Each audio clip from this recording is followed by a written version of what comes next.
We have another awkward apology from Rosie O'Donnell. Rosie spotted Nick Jonas and Priyanka Chopra, who she referred to as someone Chopra, while out for dinner in Malibu. She then went on to the couple and had an embarrassing case of mistaken identity when she mistook Priyanka as being related to self-help guru Deepak Chopra, who we just had on the show. Watch. So when I said, "Hi, Nick Jonas, you were great in Kingdom," and "Hi, I know your dad," she goes, "You do? Who's my dad?" And I'm like, "Deepak." She's like, "No, and Chopra is a common name." I was like, "Woo!"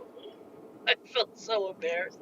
Didn't you think that Nick Jonas was married to Deepak Chopra's daughter?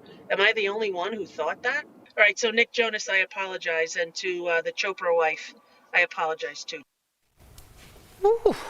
Erica, you're making a face. Well, I mean, it comes across a little covert racially insensitive. You know,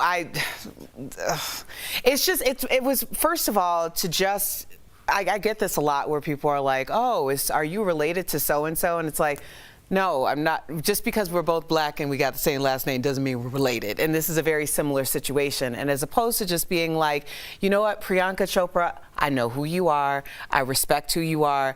Girl, please forgive my mind, not my heart. That's all she had to do. But she kind of doubled down on this snarky little thing, not realizing that it came across as a little racially insensitive, like, oh, y'all all the same. Like, it wasn't a great look. Yeah. I just thought, it just seemed to me like somebody that started talking out of their rear end and ended like that. They never grew, like they never learned any more information. If she had said, "This is what I thought," and then I looked this up and found out this, and then found out this about her father, this about her family, so to be like, hey, and guys, don't be like me. You could have made that funny. She's a comic. There's so many ways to get around that because what she did was understandable. You know, like mistaken identity happens all the time. But like you said, the doubling down and just the Sam Shocker, Sam's whatever. Like when you do that to people's name and their namesake, that's when you start to really tiptoe into the waters of offending somebody. All right, totally agree. I'm going to go the other route. Talk to me. Don't clip this. I've seen our show. Clip it. We want it to go. No, how about this? We really get on people. We just did 2 stories we have in the past about people apologizing. Right?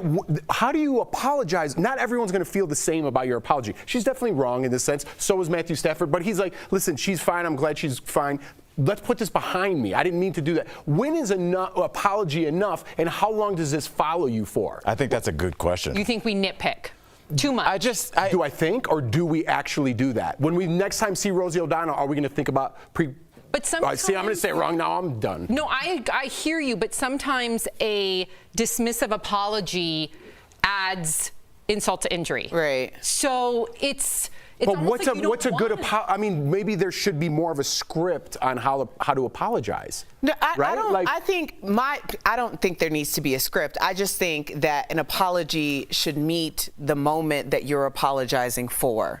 Like if you did something with your whole chest, apologize with your whole chest. Now, I have been in situations where I was absolutely wrong and I went back and did the most to apologize because I realized how wrong I was. Right. There's been situations where someone has demanded an apology for me where I have said I did not do this and I cannot receive or accept responsibility.